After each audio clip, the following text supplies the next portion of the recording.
ನಮಸ್ಕಾರ. ನೀವು ಕೇಳ್ತಾ ಇದ್ದೀರಾ ನಿಮ್ಮ ಬೆಳಗಾವಿಯ ಮೊಟ್ಟ ಮೊದಲ ಸಮುದಾಯ ಬಾನುಲಿ ಕೇಂದ್ರ. ಇದು ಕೆಎಲ್ಇ ಧ್ವನಿ 90.4 FM.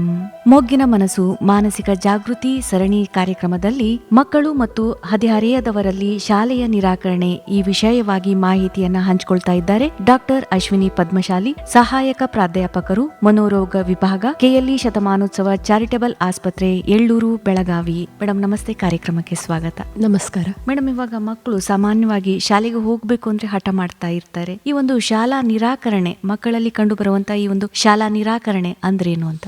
ಈಗ ಶಾಲಾ ನಿರಾಕರಣೆ ಅಂತ ಹೇಳಿದ್ರೆ ಒಂದು ಮಗು ಶಾಲೆಯನ್ನ ನಿಯಮಿತವಾಗಿ ತಪ್ಪಿಸ್ಕೊಳ್ಳೋದಿರ್ಬೋದು, ಅಥವಾ ಶಾಲೆಗೆ ಹೋಗಲು ಪ್ರತಿದಿನ ನಿರಾಕರಣೆ ಅಥವಾ ಏನಾದ್ರೂ ಒಂದು ಕಾರಣ ಕೊಟ್ಟು ಹೇಗಪ್ಪ ಶಾಲೆಗೆ ಹೋಗೋದನ್ನ ತಪ್ಪಿಸ್ಕೊಳ್ಬಹುದು ಅನ್ನೋದ್ರ ಬಗ್ಗೆನೇ ಚಿಂತೆ ಮಾಡ್ತಾ ಇದ್ದಾಗ ನಾವು ಹೆಚ್ಚಾಗಿ ಏನಂತ ಹೇಳ್ತೀವಿ, ಇದನ್ನ ಶಾಲಾ ನಿರಾಕರಣೆ ಅಂತ ಹೇಳ್ತೀವಿ.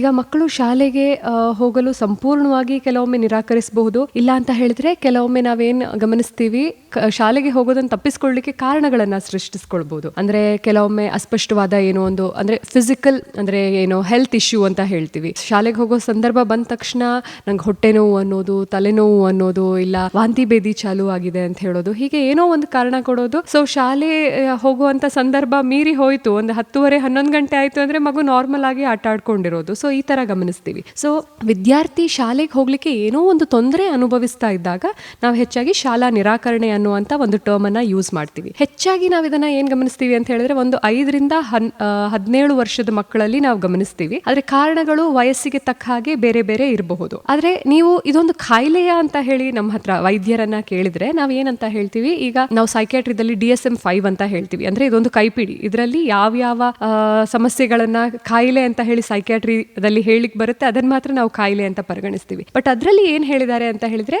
ಇದು ಒಂದು ಡಿಸಾರ್ಡರ್ ಅಲ್ಲ, ಅಂದ್ರೆ ಇದು ಒಂದು ರೋಗ ಅಲ್ಲ, ಆದ್ರೆ ಯಾವುದೋ ಒಂದು ಕಾಯಿಲೆಗೆ ಸಂಬಂಧಪಟ್ಟ ಒಂದು ಲಕ್ಷಣವಾಗಿರಬಹುದು. ಉದಾಹರಣೆಗೆ ನಾವೇನ್ ಹೇಳ್ತೀವಿ, ಈಗ ಮಗುವಿಗೆ ಒಂದು ಯಾವ್ದಾದ್ರು ಮಾನಸಿಕ ಅಸ್ವಸ್ಥತೆ ಇತ್ತು ಅಂತ ಹೇಳಿದ್ರೆ, ಅದು ಉದಾಹರಣೆಗೆ ಸೋಷಿಯಲ್ ಆಂಗ್ಸೈಟಿ ಡಿಸಾರ್ಡರ್ ಅಂತ ಹೇಳ್ತೀವಿ. ಸಾಮಾಜಿಕ ಆತಂಕದ ಅಸ್ವಸ್ಥತೆ ಅಂದ್ರೆ ಮಗುಗೆ ಯಾವುದೋ ಒಂದು ಸೋಷಿಯಲ್ ಸಿಚುವೇಶನ್ ಅಲ್ಲಿ ಭಯ ಆಗುತ್ತೆ, ಅದಕ್ಕೆ ನಾನು ಹೋಗೋದಿಲ್ಲ ಅಂತ ತಪ್ಪಿಸುವಂಥದ್ದು. ಇಲ್ಲ ಅಂತ ಹೇಳಿದ್ರೆ ಕೆಲವೊಮ್ಮೆ ಜನರಲೈಸ್ಡ್ ಆಂಗ್ಸೈಟಿ ಅಂತ ಹೇಳ್ತೀವಿ. ಅಂದ್ರೆ ಮಗುವಿನ ದಿನನಿತ್ಯದ ಯಾವುದೇ ಕೆಲಸನ ಮಾಡುವ ಅಂತ ಒಂದು ಹಂತ ಬಂದಾಗ್ಲೂ ಕೂಡ ಮಗುವಿಗೆ ವಿಪರೀತವಾದ ಆತಂಕ. ಹಾಗಾಗಿ ನಾನು ಹೋಗದೆ ಇರೋದನ್ನ ಹೇಗ್ ಮಾಡಬಹುದು ಅಂತ ಮಗು ಚಿಂತೆ ಮಾಡ್ತಾ ಇರುತ್ತೆ. ಇನ್ನೊಂದು ಚೈಲ್ಡ್ಹುಡ್ ಡಿಪ್ರೆಷನ್, ಸಣ್ಣ ಮಕ್ಕಳಲ್ಲಿ ಖಿನ್ನತೆ ಕಾಯಿಲೆ ಬಂದಾಗ್ಲೂ ಕೂಡ ಅದ್ರ ಒಂದು ರೀತಿಯಾಗಿ ಈ ತರ ಶಾಲೆಗೆ ಹೋಗಲ್ಲ ನಿರಾಕರಣೆ ಮುಖಾಂತರನೂ ಕೂಡ ಅದು ಮ್ಯಾನಿಫೆಸ್ಟ್ ಆಗ್ಬೋದು. ಇನ್ನೊಂದು ಮಗುಗೆ ಶಾಲೆಯಲ್ಲಿ ಏನಾದ್ರೂ ಒಂದು ಆಘಾತ ಆಗುವಂತ ಸಂದರ್ಭ ಬಂದಿತ್ತು, ಅದೇನೋ ಒಂದು ಕಿರುಕುಳ ಇರ್ಬೋದು, ಇಲ್ಲ ಮಗುಗೆ ಯಾರೋ ರ್ಯಾಗಿಂಗ್ ಮಾಡಿದಿರ್ಬೋದು, ಹಿಂಗೆ ಏನಾದ್ರೂ ಮಾಡಿದಾಗ್ಲೂ ಕೂಡ ಕೆಲವೊಮ್ಮೆ ಮಕ್ಕಳಲ್ಲಿ ಶಾಲಾ ನಿರಾಕರಣೆ ಅನ್ನೋದು ಕಂಡು ಬರಬಹುದು. ಮೇಡಮ್, ಇನ್ನು ಮಕ್ಕಳು ಹಠ ಮಾಡ್ತಾ ಮಾಡ್ತಾ ಅಳೋದಕ್ಕೆ ಶುರು ಮಾಡ್ತಾರೆ, ನಾ ಶಾಲೆಗೆ ಹೋಗೋದಿಲ್ಲ ಅಂತ, ಮತ್ತೆ ಹೆದರ್ಕೊಳ್ತಾರೆ, ಆತಂಕ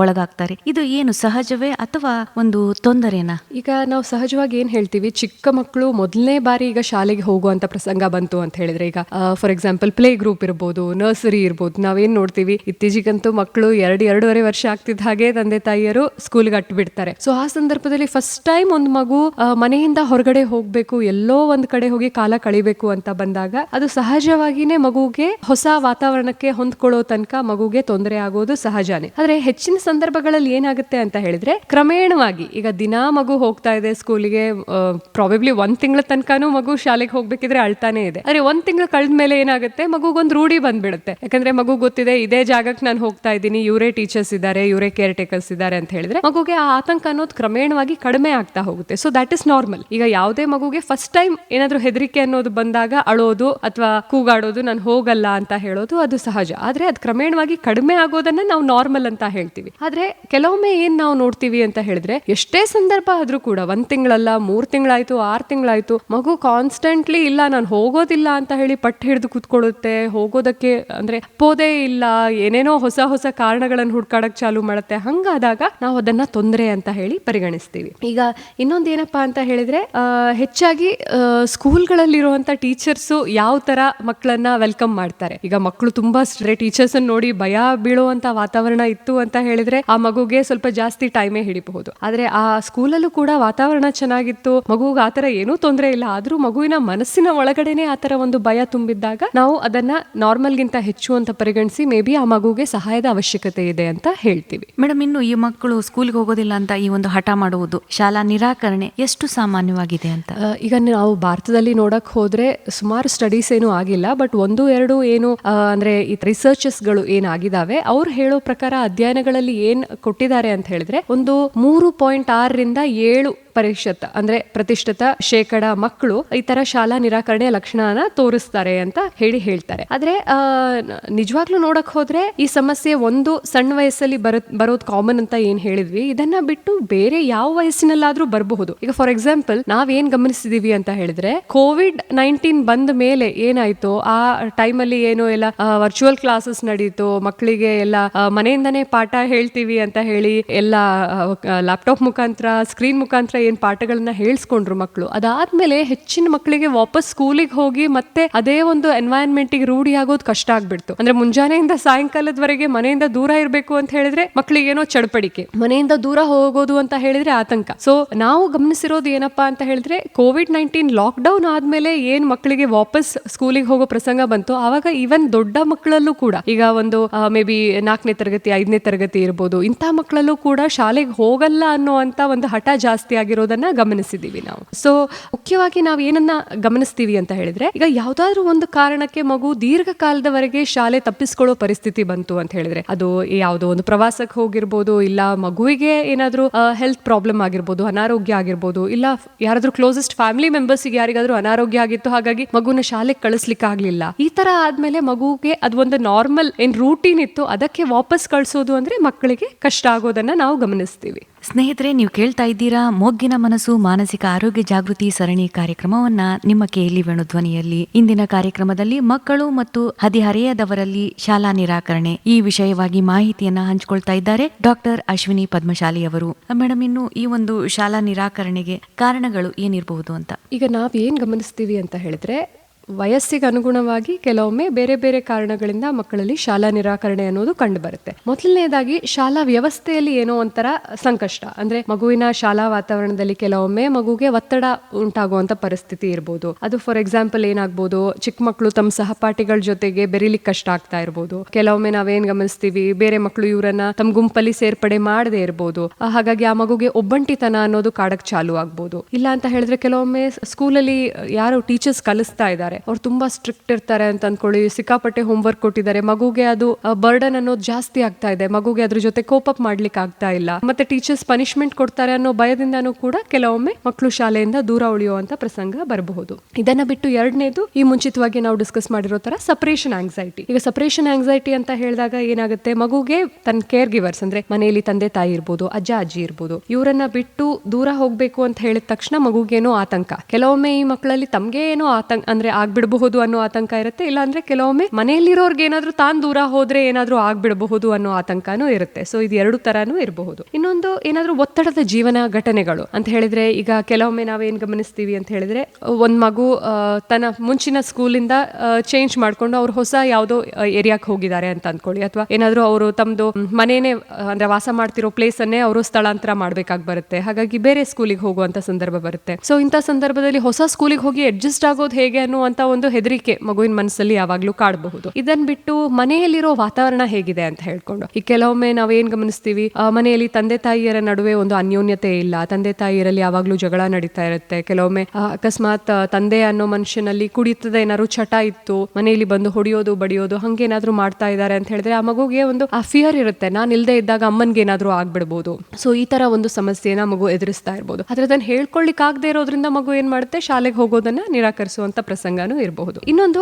ಮಗುಗೆ ಶಾಲೆಯಲ್ಲಿ ತನ್ಗೇನಾದ್ರೂ ಕೆಟ್ಟದಾಗ್ಬಿಡಬಹುದು ಅನ್ನೋ ಭಯ. ಇದು ಮಗುಗೆ ಮುಂಚೆ ಏನಾದ್ರೂ ಅನುಭವ ಆಗಿನೂ ಬಂದಿರಬಹುದು, ಇಲ್ಲ ಕೆಲವೊಮ್ಮೆ ನಾವು ನೋಡ್ತೀವಿ, ಈಗ ನ್ಯೂಸ್ ಅಲ್ಲಿ ನೋಡ್ತೀವಿ, ಇಲ್ಲ ಪೇಪರ್ ಅಲ್ಲಿ ನೋಡ್ತೀವಿ, ಯಾವ್ದೋ ಮಗು ಸ್ಕೂಲ್ಗೆ ಹೋಗಿತ್ತು, ಯಾರೋ ಅವ್ರನ್ನ ಕಿಡ್ನಾಪ್ ಮಾಡ್ಕೊಂಡು ಹೋಗ್ಬಿಟ್ರು ಅಂತ ಗಮನಿಸ್ತೀವಿ. ಕೆಲವೊಮ್ಮೆ ಮಗುಗೆ ಸ್ಕೂಲಲ್ಲಿ ಏನಾದ್ರೂ ಅಂದ್ರೆ ಲೈಂಗಿಕ ದೌರ್ಜನ್ಯ ಏನಾದ್ರೂ ಆಗಿದೆ, ಅದನ್ನ ಮಗುಗೆ ಹೇಳ್ಕೊಳ್ಳಿಕ್ ಆಗ್ತಾ ಇಲ್ಲ, ಮಗುಗೆ ಅದು ಸರಿಯೋ ತಪ್ಪೋ ಅನ್ನೋದು ಗೊತ್ತಾಗ್ತಾ ಇಲ್ಲ. ಸೊ ಇಂಥ ಸಂದರ್ಭದಲ್ಲೂ ಕೂಡ ಅದು ಸ್ಕೂಲ್ ರೆಫ್ಯೂಸಲ್ ಅಂದ್ರೆ ಮಗುಗೆ ಶಾಲೆಗೆ ಹೋಗ್ಲಿಕ್ಕೆ ನಿರಾಕರಣೆ ಅನ್ನೋ ಮುಖಾಂತರ ಮ್ಯಾನಿಫೆಸ್ಟ್ ಆಗ್ಬೋದು. ಕೆಲವೊಮ್ಮೆ ಏನ್ ಗಮನಿಸ್ತೀವಿ ಅಂತ ಹೇಳಿದ್ರೆ, ಇದು ಯಾವ್ದು ಸಮಸ್ಯೆ ಇಲ್ಲದೆ ಇದ್ದಾಗ ಕೆಲವೊಮ್ಮೆ ಮಗು ಗಮನ ಸೆಳೆಯೋದಕ್ಕೂ ಕೂಡ ಈ ತರ ಮಾಡಬಹುದು ಅಂತ ಹೇಳ್ತೀವಿ. ಅಂತ ಹೇಳಿದ್ರೆ, ಈಗ ಮಗುಗೆ ತನ್ನ ತಂದೆ ತಾಯಿಯರು ತನ್ನ ಕಡೆಗೆ ಗಮನ ಜಾಸ್ತಿ ಕೊಡ್ತಾ ಇಲ್ಲ, ತನ್ಗೆ ಪ್ರೀತಿ ಏನು ಸಿಗ್ತಾ, ವಾತ್ಸಲ್ಯ ಏನು ಸಿಗ್ತಾ ಇಲ್ಲ ಅಂತ ಆದಾಗ ಮಗು ನಾನು ಶಾಲೆಗೆ ಹೋಗಲ್ಲ, ನಂಗೆ ಹೊಟ್ಟೆ ನೋವು ಆ ತರ ಈ ತರ ಅಂತ ಹೇಳಿದಾಗ ಮಗುಗೆ ಅದರಿಂದ ತನ್ನ ಕಡೆ ಗಮನ ಜಾಸ್ತಿ ಸಿಗುತ್ತೆ ಅನ್ನುವಂತ ಒಂದು ಅಭಿಪ್ರಾಯದಿಂದಾನು ಕೂಡ ಮಗು ಹೀಗೆ ಮಾಡಬಹುದು. ಇದೆಲ್ಲ ಈಗ ಹೆಚ್ಚಾಗಿ ನಾವು ಸಹಜವಾಗಿ ಒಂದು 10 ಅಥವಾ ಅದಕ್ಕಿಂತ ಕೆಳಗಿನ ಮಕ್ಕಳಲ್ಲಿ, ವಯಸ್ಸಿನ ಕೆಳಗಿನ ಮಕ್ಕಳಲ್ಲಿ ನೋಡ್ತೀವಿ. ಈಗ ಗೆಳೆಯ ಅನ್ನೋ ವಯಸ್ಸು ಬಂದ ತಕ್ಷಣ ಏನಾಗುತ್ತೆ, ನಾವು ಹೆಚ್ಚಾಗಿ ಏನ್ ನೋಡ್ತೀವಿ, ಕೆಲವೊಮ್ಮೆ ಸಹವಾಸ ದೋಷ ಅಂತ ಹೇಳ್ತೀವಿ. ಈಗ ಈ ಟೀನೇಜ್ ಅನ್ನೋದು ಬಂದ ತಕ್ಷಣ ಏನಾಗುತ್ತೆ, ಯಾರೋ ಒಬ್ರು ಹೇಳ್ತಾರೆ ಒಂದ್ಸತಿ ಸಿಗರೇಟ್ ಸ್ಮೋಕ್ ಮಾಡಿ ನೋಡು ಚೆನ್ನಾಗ್ ಅನ್ಸುತ್ತೆ ಅಂತ ಹೇಳ್ತಾರೆ. ಸೊ ಮಕ್ಕಳು ಅದ್ರ ಹಿಂಬಾಲ್ ಹೋಗೋ ಚಾನ್ಸಸ್ ಇರ್ತವೆ. ಇಲ್ಲ ಕೆಲವೊಮ್ಮೆ ಒಂದಿನ ಸ್ಕೂಲ್ ತಪ್ಪಿಸಿ ಎಲ್ಲೋ ಒಂಥರ ಕಡೆ ಥಿಯೇಟ್ರಲ್ಲಿ ಹೋಗಿ ಏನಾದ್ರು ಪಿಕ್ಚರ್ ನೋಡ್ ಬರೋಣ ಅಂತ ಹೇಳ್ಬೋದು. ಸೊ ಅಂದ್ರೆ ಇದೇನಾಗುತ್ತೆ, ಸಹವಾಸ ದೋಷದಿಂದ ಮಕ್ಕಳು ಕೆಲವೊಮ್ಮೆ ತಪ್ಪು ದಾರಿ ಹಿಡಿಯುವಂತ ಚಾನ್ಸಸ್ಗಳು ಇರ್ತವೆ. ಸೊ ಹೀಗ್ ಮಾಡ್ತಾ ಹೋದಾಗ ಅವರು ಸ್ಕೂಲ್ ಅನ್ನೋದನ್ನ ತಪ್ಪಿಸಿ ಅದ್ರ ಬದಲು ಬೇರೆ ಕಡೆಗೆ ಆಕರ್ಷಿತರಾಗುವಂತ ಚಾನ್ಸಸ್ಗಳು ಇರ್ತವೆ ಅಂತ ಹೇಳ್ತೀವಿ. ಮೇಡಮ್, ಇನ್ನು ಈ ಒಂದು ಶಾಲಾ ನಿರಾಕರಣೆಯ ಲಕ್ಷಣಗಳು ಯಾವ ರೀತಿ ಇರುತ್ತೆ, ಮಕ್ಕಳಲ್ಲಿ ಯಾವ ರೀತಿಯ ಲಕ್ಷಣಗಳನ್ನು ನಾವು ಕಂಡುಹಿಡಿಬಹುದು ಅಂತ? ಓಕೆ, ಈಗ ಲಕ್ಷಣ ಅಂತ ಹೇಳಿದ ತಕ್ಷಣ ಎಲ್ರಿಗೂ ನಿಮ್ಗೆ ಡೈರೆಕ್ಟ್ ಆಗಿ ಮಗು ನಾನು ಸ್ಕೂಲಿಗೆ ಹೋಗಲ್ಲ ಅಂತ ಹೇಳಿ ರಂಪ ಮಾಡಿ ಜಗಳ ತೆಗೆದು ಮನೇಲಿ ಕೂತ್ ಬಿಡೋದಿಲ್ಲ. ನಾವು ಹೆಚ್ಚಾಗಿ ಏನ್ ಗಮನಿಸ್ತೀವಿ ಅಂತ ಹೇಳಿದ್ರೆ, ಈಗ ಶಾಲೆಯಿಂದ ದೂರ ಉಳಿದಿರುವಂತ ಮಕ್ಕಳು, ವಿಶೇಷವಾಗಿ ಶಾಲಾ ದಿನ ಪ್ರಾರಂಭ ಆಗ್ತಿದ್ದ ಹಾಗೆ ಈ ಮುಂಚೆನೆ ನಾನು ಹೇಳಿದ ಹಾಗೆ ದೈಹಿಕ ಲಕ್ಷಣಗಳ ಮುಖಾಂತರ ಹೊರಗಡೆ ಹಾಕ್ತಾರೆ. ಅಂದ್ರೆ ಹೊಟ್ಟೆ ನೋವು ಇರ್ಬೋದು, ವಾಂತಿ ಮಾಡ್ಕೊಳ್ಳೋದಿರ್ಬೋದು, ತಲೆನೋವು ಅಂತ ಹೇಳೋದು, ಇಲ್ಲ ಜ್ವರ ಬಂದಿದೆ ಅಂತ ಹೇಳೋದು, ಅಥವಾ ತಲೆ ತಿರುಗ್ತಾ ಇದೆ ಅಂತ ಹೇಳೋದು, ಈ ತರ ಎಲ್ಲ ದೈಹಿಕ ಲಕ್ಷಣಗಳ ಮುಖಾಂತರ ಹೊರಗಡೆ ಹಾಕ್ತಾರೆ. ಕೆಲವೊಮ್ಮೆ ಮಗುವಿನ ದೈಹಿಕ ಲಕ್ಷಣ ಏನಿದೆ ಅದು ನಿಜವಾಗ್ಲೂ ಇರಬಹುದು, ಅದಕ್ಕೋಸ್ಕರ ನಾವು ಫಸ್ಟ್ ಇವ್ಯಾಲ್ಯೂಯೇಟ್ ಮಾಡಿ ನೋಡ್ಬೇಕಾಗುತ್ತೆ. ಅಥವಾ ಕೆಲವೊಮ್ಮೆ ಉತ್ಪ್ರೇಕ್ಷೆನೂ ಇರ್ಬೋದು. ಸೊ ನಾವೇನ್ ಹೇಳ್ತೀವಿ, ಈ ಮಕ್ಕಳು ಯಾರಿದ್ದಾರೆ ಇವ್ರು ಹೆಚ್ಚಾಗಿ ನಮ್ಮ ಹತ್ರ ಅಂದ್ರೆ ಸೈಕ್ಯಾಟ್ರಿಸ್ಟ್ ಹತ್ರ ಬರೋದಿಲ್ಲ. ಇವ್ರು ಫಸ್ಟ್ ಎಲ್ಲ ಹೋಗೋದು ಮಕ್ಕಳ ಡಾಕ್ಟರ್ ಹತ್ರನೇ ಹೋಗ್ತಾರೆ. ಸೊ ಮಕ್ಕಳ ಡಾಕ್ಟರ್ ಫಸ್ಟ್ ಟೈಮ್ ಹೋದಾಗ ಪರೀಕ್ಷೆಗಳನ್ನ ಮಾಡ್ತಾರೆ, ಅಥವಾ ಏನೇನ್ ಟೆಸ್ಟ್ ಗಳು ಮಾಡ್ಬೇಕಿತ್ತು ಅದೆಲ್ಲ ಮಾಡ್ತಾರೆ. ಅದನ್ನ ಮಾಡಿದ್ಮೇಲೆ ಅದ್ರ ರಿಪೋರ್ಟ್ ನಾರ್ಮಲ್ ಬರುತ್ತೆ. ಆದ್ರೆ ಮಗು ಇನ್ನೂ ಕೂಡ ನನ್ಗೆ ಆ ಸಮಸ್ಯೆ ಇದೆ, ಈ ಸಮಸ್ಯೆ ಇದೆ ಅನ್ನೋದನ್ನ ಹೇಳ್ತಾ ಹೇಗೆ ನಿಧಾನವಾಗಿ ಶಾಲೆಗೆ ಹೋಗೋದನ್ನ ತಪ್ಪಿಸೋದನ್ನ ದಿನಗಳನ್ನ ಜಾಸ್ತಿ ಮಾಡ್ತಾ ಬರುತ್ತೆ. ಅವಾಗ ಅವ್ರಿಗೂ ಒಂದು ಡೌಟ್ ಬರುತ್ತೆ, ಈ ಮಗುನ ಒಮ್ಮೆ ಎಲ್ಲಿಯಾದ್ರೂ ಸೈಕ್ಯಾಟ್ರಿಸ್ಟ್ ಡಾಕ್ಟರ್ ಹತ್ರ ಕಳಿಸ್ಬೇಕೋ ಏನೋ ಅಂತ. ಸೊ ಒಂದು ದೈಹಿಕವಾದ ಲಕ್ಷಣಗಳು. ಇನ್ನೊಂದು ಭಾವನಾತ್ಮಕ ಲಕ್ಷಣಗಳು. ಅಂದ್ರೆ ಏನಾಗುತ್ತೆ, ಈಗ ಮಗು ಶಾಲೆಗೆ ಹೋಗುವಂತ ಸಂದರ್ಭ ಬಂದ ತಕ್ಷಣ ನನ್ಗೆ ತುಂಬಾ ಅಳು ಬರ್ತಾ ಇದೆ ಅಂತ ಹೇಳೋದಿರಬಹುದು, ಅಥವಾ ಕೆಲವೊಮ್ಮೆ ಮಗು ಸಿಟ್ ಮಾಡ್ಕೊಳ್ಳೋದಿರಬಹುದು, ಅಥವಾ ಕೆಲವೊಮ್ಮೆ ಪ್ಯಾನಿಕ್ ಅಟ್ಯಾಕ್ ಅಂತ ಹೇಳ್ತೀವಿ, ನಂಗೆ ಉಸಿರಾಡ ಕಷ್ಟ ಆಗ್ತಾ ಇದೆ. ಕೆಲವೊಮ್ಮೆ ಅವರಿಗೆ ಏನು ಎದೆ ಬಡ್ತ ಜೋರ್ ಆಗ್ತಾ ಇದೆ. ಸೊ ನೋಡೋರಿಗೆ ಅದು ಹೆಂಗ್ ಕಾಣಿಸುತ್ತೆ ಅಂತ ಹೇಳಿದ್ರೆ, ಮಗುಗೆ ಎಲ್ಲಾದ್ರೂ ಉಬ್ಸದ ಕಾಯಿಲೆ ಇದೆ ಅನ್ನೋ ತರ ಆಗುತ್ತೆ. ಅಂದ್ರೆ ಅವ್ರಿಗೆ ಗೊತ್ತಿರೋದಿಲ್ಲ ಏನಾಗ್ತಾ ಇದೆ ಅಂತ ಹೇಳಿ. ಅಂದ್ರೆ ಇಲ್ಲಿ ಏನಾಗುತ್ತೆ, ಭಾವನಾತ್ಮಕ ಲಕ್ಷಣಗಳು ಮಗುಗೆ ಹೇಳಕ್ ಧೈರ್ಯ ಸಾಲ್ತಾ ಇಲ್ಲ. ಸೊ ಅದು ಹೇಳಕ್ ಧೈರ್ಯ ಸಾಲ್ತಾ ಇಲ್ಲ ಅಂದಾಗ ಏನಾಗುತ್ತೆ, ಮಗುಗೆ ಅದು ಭಾವನಾತ್ಮಕ ಲಕ್ಷಣಗಳ ಮುಖಾಂತರನೂ ಕೂಡ ಅದು ಹೊರಗಡೆ ಬರಬಹುದು. ಇನ್ನೊಂದು ಕೆಲವು ತಪ್ಪಿಸುವ ನಡವಳಿಕೆಗಳು ಯಾವ ತರ ಇರುತ್ತೆ ಅಂತ ಹೇಳಿದ್ರೆ, ಈಗ ದೀರ್ಘಕಾಲದ ಗೈರು ಹಾಜರಿಯಿಂದ ಬಳಲ್ತಾ ಇರುವಂತ ಮಕ್ಕಳು ಯಾವಾಗ್ಲೂ ಏನಾದ್ರೂ ಒಂದು ಕಾರಣ ಕೊಟ್ಟು ಶಾಲೆಗೆ ಹೋಗೋದನ್ನ ತಪ್ಪಿಸ್ಲಿಕ್ಕೆ ಏನಾದ್ರೂ ಉದ್ದೇಶ ಪೂರ್ವಕವಾಗಿ ಮಾಡ್ತಾ ಇರ್ತಾರೆ. ಅಂದ್ರೆ ಅವರು ಈಗ ಕೆಲವೊಮ್ಮೆ ಇವತ್ತು ಸ್ಕೂಲಿಗೆ ಹೋಗ್ಲಿಕ್ಕಿದೆ ಅಂದ ತಕ್ಷಣ ಇಲ್ಲ ಇವತ್ತು ಆ ಪೀರಿಯಡ್ ಇಲ್ಲ ಅಂತ ಹೇಳೋದು. ಇಲ್ಲ ಅಂತ ಹೇಳಿದ್ರೆ ನನ್ನ ಹತ್ರ ಆ ಪುಸ್ತಕ ಇಲ್ಲ, ಈ ಪುಸ್ತಕ ಇಲ್ಲ, ಇವತ್ತು ತರಲೇಬೇಕು ಅಂತ ಹೇಳಿದರೆ ಹಾಗಾಗಿ ಇವತ್ತು ನನ್ಗೆ ಹೋಗಕ್ ಆಗಲ್ಲ ಅಂತ ಹೇಳೋದು. ಸೊ ಈ ತರ ಉದ್ದೇಶ ಪೂರ್ವಕವಾಗಿ ಕೆಲವೊಮ್ಮೆ ಅವರು ಏನಾದ್ರೂ ಒಂದು ಕಾರಣಗಳನ್ನ ಕೊಟ್ಟು ತಪ್ಪಿಸುವಂತ ಸಂದರ್ಭಗಳನ್ನು ಕೂಡ ನಾವು ಗಮನಿಸ್ತೀವಿ. ಇನ್ನು ಮೇಡಮ್, ಈಗ ಮಾನಸಿಕ ಅಸ್ವಸ್ಥತೆಯ ಕಾರಣದಿಂದಲೂ ಸಹ ಮಗು ಶಾಲೆಗೆ ಹೋಗೋದನ್ನ ನಿರಾಕರಣೆ ಮಾಡಬಹುದಾ? ಯಾವ ಒಂದು ಮಾನಸಿಕ ಅಸ್ವಸ್ಥತೆಯಲ್ಲಿ ಮಗು ಶಾಲೆಗೆ ಹೋಗೋದನ್ನ ನಿರಾಕರಣೆ ಮಾಡೋದನ್ನ ತಾವು ಗುರುತಿಸಬಹುದು ಅಂತ? ಓಕೆ, ಈಗ ಪ್ರಿಡಾಮಿನೆಂಟ್ಲಿ ನಾವು ಏನ್ ಹೇಳ್ತೀವಿ ಅಂತ ಹೇಳಿದ್ರೆ, ಯಾವ ಮಕ್ಕಳಲ್ಲಿ ಆತಂಕದ ಕಾಯಿಲೆ ಪ್ರಮುಖವಾಗಿರುತ್ತೆ ಅಂತವರಲ್ಲಿ ಈ ತರ ಶಾಲಾ ನಿರಾಕರಣೆ ಹೆಚ್ಚಾಗಿ ಗಮನಕ್ಕೆ ಬರುತ್ತೆ. ಫಸ್ಟ್ ಒನ್ ಏನಪ್ಪಾ ಅಂದ್ರೆ ಸಪರೇಷನ್ ಆಂಗ್ಸೈಟಿ. ಸೊ ಮಕ್ಕಳು ತಮ್ಮನ್ನ ಯಾರು ಪ್ರೈಮರಿ ಕೇರ್ ಗಿವರ್ಸ್, ಈಗ ಮನೆಯಲ್ಲಿ ತಂದೆ ತಾಯಿಯರ ಅತಿ ಮುದ್ದು ಮಾಡಿ ಬೆಳೆಸಿರ್ತಾರೆ, ಅಥವಾ ಕೆಲವೊಮ್ಮೆ ಅಜ್ಜ ಅಜ್ಜಿ ಅತಿ ಮುದ್ದು ಮಾಡಿ ಬೆಳೆಸಿರ್ತಾರೆ. ಸೊ ಏನಾಗ್ಬಿಡುತ್ತೆ, ಅವರಿಂದ ನಾನು ಸಪರೇಟ್ ಆಗ್ಬೇಕು, ಅವರಿಂದ ನಾನು ಒಂದು 7-8 ತಾಸು ದೂರ ಹೋಗಿ ಸ್ಕೂಲಲ್ಲಿ ಇರಬೇಕು ಅಂತ ಆದ ತಕ್ಷಣ ಮಗುಗೆ ಸ್ವಲ್ಪ ಆತಂಕ ಅನ್ನೋದು ಹೆಚ್ಚಾಗ್ತಾ ಇದೆ. ಅದರಿಂದಾಗಿ ಕೂಡ ಮಗು ನಾನು ಶಾಲೆಗೆ ಹೋಗಲ್ಲ ಅನ್ನೋದು ಒಂದು ನಿರಾಕರಣೆಯ ಸ್ವಭಾವವನ್ನ ತೋರಿಸಬಹುದು. ಇನ್ನೊಂದು ಸೋಷಿಯಲ್ ಆಂಗ್ಸೈಟಿ. ಸೋಷಿಯಲ್ ಆಂಗ್ಸೈಟಿಯಲ್ಲಿ ಏನಾಗುತ್ತೆ, ಈಗ ಆಬ್ವಿಯಸ್ಲಿ ಒಂದು ಮಗು ಸ್ಕೂಲಿಗೆ ಹೋಗ್ತಾ ಇದೆ ಅಂತ ಹೇಳಿದ್ರೆ ಮಗುಗೆ ಅಲ್ಲಿ ಒಂದು ಅಂದ್ರೆ ಸಾಮಾಜಿಕ ಸನ್ನಿವೇಶ ಅನ್ನೋದು ಬಂದೇ ಬರುತ್ತೆ. ಈಗ ಏನಾದ್ರೂ ಎಲ್ರ ಮುಂದೆ ಎದ್ದು ನಿಂತು ಓದು ಅಂತ ಹೇಳೋದಿರ್ಬೋದು ಟೀಚರ್ಸ್, ಇಲ್ಲ ಅಂತ ಹೇಳಿದ್ರೆ ಎಲ್ಲಿಯಾದ್ರೂ ಆಟದ ಮೈದಾನದಲ್ಲಿ ಎಲ್ಲರ ಜೊತೆ ಕೂಡ್ಕೊಂಡು ಏನಾದ್ರೂ ಮಾಡೋದಿರ್ಬೋದು, ಅಸೆಂಬ್ಲಿ ಇರ್ಬೋದು. ಸೊ ಇಲ್ಲಿ ಏನಾಗುತ್ತೆ, ಜಾಸ್ತಿ ಜನಜಂಗುಳಿ ಇದ್ದಲ್ಲಿ ತಾನು ಹೋದಾಗ ತನ್ನನ್ನ ಬೇರೆ ಯಾರಾದ್ರೂ ಒಂದು ಕೀಳು ಮಟ್ಟದಲ್ಲಿ ನೋಡಬಹುದು, ತನ್ಗೆ ಏನೋ ಹಂಗಿಸಿ ಮಾತಾಡ್ಬೋದು. ಈ ತರಾನು ಕೆಲವು ಮಕ್ಕಳಿಗೆ ಒಂದು ಹೆದರಿಕೆ ಇರುತ್ತೆ. ಇವರಲ್ಲಿ ಹೆಚ್ಚಾಗಿ ಕಾನ್ಫಿಡೆನ್ಸ್ ಲೆವೆಲ್ಸ್ ಕಡಿಮೆ ಇರುತ್ತೆ ಅಂತ ಹೇಳ್ತೀವಿ. ಹಾಗಾಗಿ ಅವ್ರಿಗೆ ಅದರಿಂದಾಗಿ ಹೊರಗಡೆ ಬರಕ್ಕೆ ಸಾಧ್ಯ ಆಗದೆ ಅವರು ಈ ತರ ಸಾಮಾಜಿಕ ಆತಂಕ ಅನ್ನೋದನ್ನ ಬೆಳೆಸ್ಕೊಂಡು ಅವರು ಶಾಲೆಗೆ ಹೋಗೋದನ್ನ ನಿರಾಕರಿಸೋದನ್ನ ನೋಡ್ತೀವಿ. ಇದನ್ನ ಬಿಟ್ಟು ಸ್ಪೆಸಿಫಿಕ್ ಫೋಬಿಯಾ. ಸೊ ಫೋಬಿಯಾದಲ್ಲಿ ಏನಾಗುತ್ತೆ ಅಂತ ಹೇಳಿದ್ರೆ, ಈಗ ಫೋಬಿಯಾ ಅನ್ನೋ ಕಾಯಿಲೆಯಲ್ಲಿ ಬೇರೆ ಬೇರೆ ನಮೂನೆಗಳಿರ್ತವೆ. ಈಗ ಅಗೋರಾ ಫೋಬಿಯಾ ಅಂತ ಹೇಳ್ತೀವಿ. ಅಂದ್ರೆ ಜನಜಂಗುಳಿ ಇದ್ದಲ್ಲಿ ನಾನು ಹೋದ್ರೆ ನನ್ಗೆ ಅಲ್ಲಿಂದ ಏನಾದ್ರೂ ಗಂಡಾಂತರ ಬಂತು ಅಂದ್ರೆ ನಂಗೆ ಅಲ್ಲಿಂದ ಎಸ್ಕೇಪ್ ಆಗಕ್ ಆಗಲ್ಲ ಅನ್ನೋಂತ ಒಂದು ಹೆದರಿಕೆ. ಇನ್ನೊಂದು ಕ್ಲಾಸ್ಟ್ರೋಫೋಬಿಯಾ ಅಂತ ಹೇಳ್ತೀವಿ. ಎಲ್ಲಿಯಾದ್ರೂ ಕ್ಲೋಸ್ಡ್ ಸ್ಪೇಸ್ ಇದ್ದಲ್ಲಿ ಏನೋ ಆಗ್ಬಿಡಬಹುದು, ನನ್ಗೆ ಅಲ್ಲಿಂದ ಹೊರಗಡೆ ಹೋಗಕ್ ಆಗದೆ ಇರ್ಬೋದು, ನನ್ಗೆ ಏನಾದ್ರು ಜೀವಕ್ಕಪಾಯ ಆಗ್ಬೋದು, ಈ ತರ ಒಂದು ಹೆದರಿಕೆ. ಸೊ ಹಾಗಾಗಿ ಒಂದು ಮಗು ಈಗ ಸ್ಕೂಲಲ್ಲಿ ಜನದಟ್ಟಣೆ ಇರುವಂತ ಒಂದು ಜಾಗ ಇರ್ಬೋದು, ಅಥವಾ ಮಗುಗೆ ಸ್ಕೂಲಲ್ಲಿ ಶೌಚಾಲಯ ಬಳಸಲಿಕ್ಕೆ ಮಗು ಒಂದೇ ಒಳಗಡೆ ಹೋಗಿ ಹೊರಗಡೆ ಬರಬೇಕು ಅಂದ ತಕ್ಷಣ ಮಗುಗೆ ಆ ಭಯ ಅನ್ನೋದು ಕಾಡ್ಬೋದು. ಸೊ ಈ ಭಯ ಅನ್ನೋದು ತನ್ನಷ್ಟಕ್ಕೆ ಚಾಲು ಆಗುವಂತ ಸಂದರ್ಭಗಳು ಇರ್ತವೆ. ಇಲ್ಲಾಂದ್ರೆ ಕೆಲವೊಮ್ಮೆ ಏನಾದ್ರೂ ಅಂದ್ರೆ ಘಟನೆಗಳು ನಡೆದು ಮಗುಗೆ ಏನೋ ಆತಂಕ ಸೃಷ್ಟಿಯಾಗಿ ಮತ್ತೆ ಮಗು ಅದನ್ನ ನಿರಾಕರಿಸುವಂತ ಸಾಧ್ಯತೆಗಳು ಇರ್ತವೆ. ಈಗ ಇದು 3 ಆತಂಕದ ಕಾಯಿಲೆ ಆಯ್ತು. ಇದನ್ನ ಬಿಟ್ಟು ಕೆಲವೊಮ್ಮೆ ನಾವು ಚೈಲ್ಡ್ಹುಡ್ ಡಿಪ್ರೆಷನ್, ಈಗ ಸಣ್ಣ ಮಕ್ಕಳಲ್ಲಿ ಅಥವಾ ಹದಿಹರೆಯದವರಲ್ಲಿ ಖಿನ್ನತೆ ಕಾಯಿಲೆ ಚಾಲು ಆದಾಗ ಮಗುಗೆ ಏನಾಗುತ್ತೆ, ಸಹಜವಾಗಿ ಅಲ್ಲಿ ಶಾಲಾ ವಾತಾವರಣದಲ್ಲಿ ರೂಢಿ ಮಾಡ್ಕೊಳಕ್ ಆಗೋದಿಲ್ಲ, ಪಾಠಗಳನ್ನು ಕೇಳಲಿಕ್ಕೆ ಆಗೋದಿಲ್ಲ, ಏನೋ ಒಂಥರ ಸುಸ್ತು ಅನಿಸ್ತಾ ಇರುತ್ತೆ. ಇದೆಲ್ಲ ಅಂದ್ರೆ ಸಿಂಪ್ಟಮ್ಸ್ ಗಳಿಂದಾನು ಕೂಡ, ಲಕ್ಷಣಗಳಿಂದಾನು ಏನಾಗಬಹುದು, ಮಗುಗೆ ಖಿನ್ನತೆ ಕಾಯಿಲೆಯಿಂದಾನು ಕೂಡ ಮಗು ಶಾಲೆಗೆ ಹೋಗೋದನ್ನ ನಿರಾಕರಿಸಬಹುದು. ಕೆಲವೊಮ್ಮೆ ನಾವೇನ್ ಗಮನಿಸ್ತೀವಿ, ಇದಕ್ಕಿಂತ ಮುಂಚಿನ ನಾವು ಕಾರ್ಯಕ್ರಮದಲ್ಲಿ ಕೇಳಿರೋ ಹಾಗೆ ADHD ಕಾಯಿಲೆ, ಹೈಪರ್ ಆಕ್ಟಿವಿಟಿ ಕಾಯಿಲೆ ಇದ್ದಾಗ ಕೆಲವೊಮ್ಮೆ ಮಗುಗೆ ಶಾಲೆಯಲ್ಲಿ ಕೂತ್ಕೊಳ್ಳಕ್ ಆಗಲ್ಲ, ಟೀಚರ್ಸ್ ಅವರಿಗೆ ಪನಿಷ್ಮೆಂಟ್ ಕೊಡ್ತಾ ಇರ್ತಾರೆ, ಬೈತಾ ಇರ್ತಾರೆ. ಇದನ್ನ ತಪ್ಪಿಸ್ಕೊಳ್ಳೋ ಸಂಬಂಧ ಮಗು ಕೆಲವೊಮ್ಮೆ ಶಾಲೆಗೆ ಹೋಗಲ್ಲ ಅಂತ ನಿರಾಕರಿಸಬಹುದು. ಇಲ್ಲ ಅಂತ ಹೇಳಿದ್ರೆ ಮಗು ಸ್ಕೂಲಲ್ಲಿ ಬೇರೆ ಮಕ್ಕಳ ಜೊತೆ ಏನೋ ಒಂದು ಕಿರಿಕಿರಿ ಮಾಡ್ಕೊಂಡಿರ್ಬೋದು. ಈಗ ಕೆಲವೊಮ್ಮೆ ಏನ್ ಹೇಳ್ತೀವಿ, ಮಗುಗೆ ಯಾರ ಜೊತೆಗೂ ಸುಲಭವಾಗಿ ಅಡ್ಜಸ್ಟ್ ಆಗಕ್ಕಾಗಲ್ಲ, ಮಗು ತುಂಬಾ ಹಠಮಾರಿ. ಸೊ ಇಂಥ ಕಾಯಿಲೆಗಳು ಅಥವಾ ಡಿಫಿಕಲ್ಟ್ ಅಂದ್ರೆ ಏನ್ ಹೇಳ್ತೀವಿ, ಟೆಂಪರಾಮೆಂಟ್ ಅಂತ ಹೇಳ್ತೀವಿ. ಅಂದ್ರೆ ಅವರ ಮನೋಧರ್ಮನೇ ಹೇಗಿರುತ್ತೆ ಅಂತ ಹೇಳಿದ್ರೆ, ಅವ್ರು ಸ್ವಲ್ಪ ಸಿಡುಕು ಸ್ವಭಾವ ಜಾಸ್ತಿ, ಅವರಿಗೆ ಸುಲಭವಾಗಿ ಯಾವುದೇ ವಾತಾವರಣದಲ್ಲಿ ಒಗ್ಗಿಕೊಳ್ಳಕ್ ಆಗೋದಿಲ್ಲ. ಇಂಥ ಸಂದರ್ಭ ಬಂದಾಗ ಕೂಡ ಮಗು ಅದರಿಂದಾಗಿ ನನ್ಗೆ ಸಮಸ್ಯೆ ಆಗ್ತಾ ಇದೆ ಅಂತ ಅರ್ಥ ಆಗ ಮಗು ಶಾಲೆಗೆ ಹೋಗೋದನ್ನ ನಿರಾಕರಿಸಬಹುದು ಅಂತ ಹೇಳ್ತೀವಿ. ಮೇಡಮ್, ಈಗ ಕೆಲವೊಂದು ಕಾರಣಗಳಿಂದ,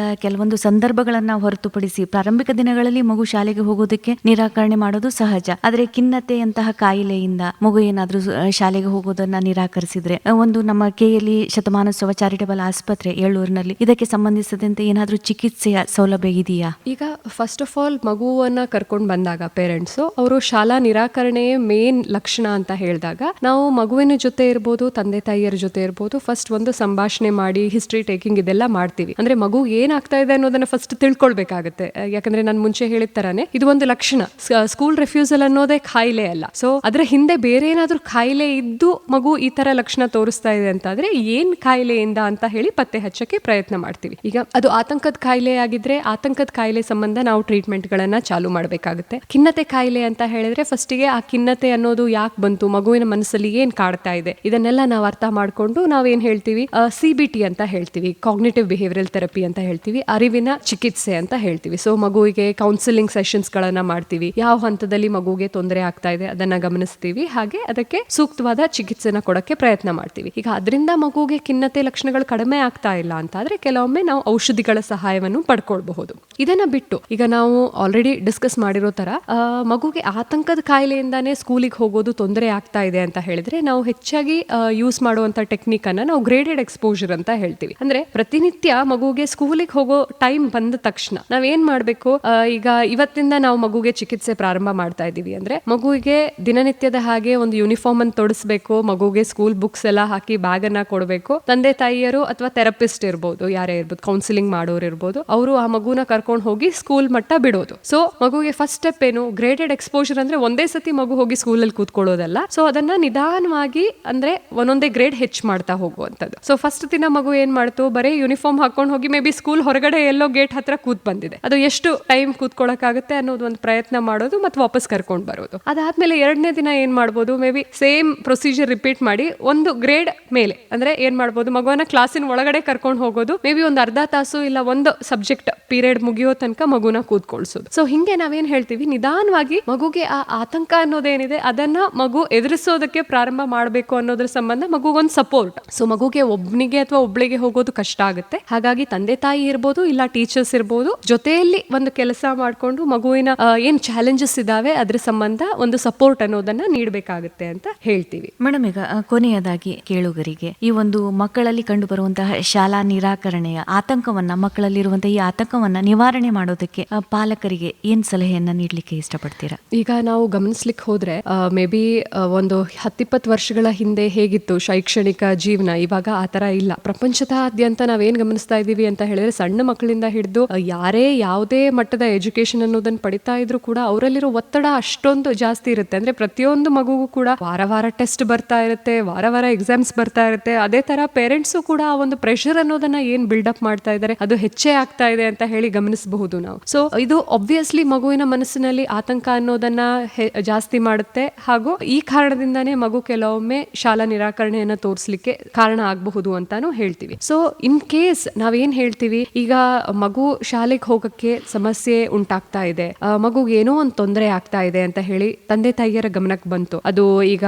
ಮಗುವಿನ ಕಲಿಕೆ ಅಥವಾ ತೊಂದರೆ ಅನುಭವಿಸೋದಿರಬಹುದು, ಅಥವಾ ಮಗುವಿನ ಯೋಗಕ್ಷೇಮ ಇರ್ಬೋದು, ಮಗು ಸರಿಯಾಗಿ ನಿದ್ದೆ ಮಾಡ್ತಾ ಇಲ್ಲ, ಊಟ ಮಾಡ್ತಾ ಇಲ್ಲ, ಇದ್ರ ಮುಖಾಂತರ ಎಲ್ಲಿಯಾದ್ರೂ ಗಮನಕ್ಕೆ ಬಂತು, ಅಥವಾ ಮಗು ಪ್ರತಿನಿತ್ಯ ಶಾಲೆಗೆ ಹೋಗೋದ್ರ ಬಗ್ಗೆ ಹಠ ಮಾಡ್ತಾ ಇದೆ ಅಂತ ಹೇಳಿದ್ರೆ ದೀರ್ಘಕಾಲದ ಬಗ್ಗೆ ನೀವು ಅದನ್ನ ಅಂದ್ರೆ ಗಮನಿಸ್ತಾ ಕೂತ್ಕೊಳ್ಳೋದ್ರಿಂದ ಮಗುಗೆ ಸಮಸ್ಯೆನೇ ಹೆಚ್ಚಾಗುತ್ತೆ ಅಂತ ಹೇಳ್ತೀವಿ. ಅದೇನೇ ಸಮಸ್ಯೆ ಇದ್ರೂ ಕೂಡ ಅದನ್ನ ತಕ್ಷಣ ಹರಿಸೋದ್ರಿಂದ ಏನಾಗುತ್ತೆ, ಮಗುಗೆ ವಾಪಸ್ ಒಂದು ನಾರ್ಮಲ್ ಆಗಿ ಶೈಕ್ಷಣಿಕ ಜೀವನ ಮುನ್ನಡೆಸೋದಕ್ಕೆ ಸಾಧ್ಯ ಆಗೋ ಹಾಗೆ ಮಾಡಕ್ ಸಾಧ್ಯ ಇದೆ. ಹಾಗಾಗಿ ಎಲ್ಲಿಯಾದ್ರೂ ಮಗು 1 ವಾರ 2 ವಾರ ತನಕ ಹೋಗ್ತಾ ಇಲ್ಲ ಅಂತ ಗಮನಕ್ಕೆ ಬಂತು ಅಂತ ಹೇಳಿದ್ರೆ ದಯವಿಟ್ಟು ಆಸ್ಪತ್ರೆಗೆ ಕರ್ಕೊಂಡು ಬನ್ನಿ. ಮಗುವನ್ನು ಇವ್ಯಾಲ್ಯೂಯೇಟ್ ಮಾಡ್ತೀವಿ, ತಂದೆ ತಾಯಿಯರ ಜೊತೆಗೂ ಸಂಭಾಷಣೆ ಮಾಡ್ತೀವಿ, ಹಾಗೆ ಮಗುವಿಗೆ ಸೂಕ್ತವಾದ ಚಿಕಿತ್ಸೆಯನ್ನ ಕೊಡಕ್ಕೆ ಪ್ರಯತ್ನ ಮಾಡ್ತೀವಿ. ಖಂಡಿತ ಮೇಡಮ್ ಕಾರ್ಯಕ್ರಮದಲ್ಲಿ ಶಾಲೆಗೆ ಹೋಗುವಂತಹ ಮಕ್ಕಳಲ್ಲಿ ಕಂಡುಬರುವಂತಹ ಈ ಒಂದು ಶಾಲಾ ನಿರಾಕರಣೆಯ ಬಗ್ಗೆ ಸಾಕಷ್ಟು ಮಾಹಿತಿಯನ್ನು ಹಂಚಿಕೊಂಡ್ರಿ. ಧನ್ಯವಾದಗಳು. ಧನ್ಯವಾದಗಳು.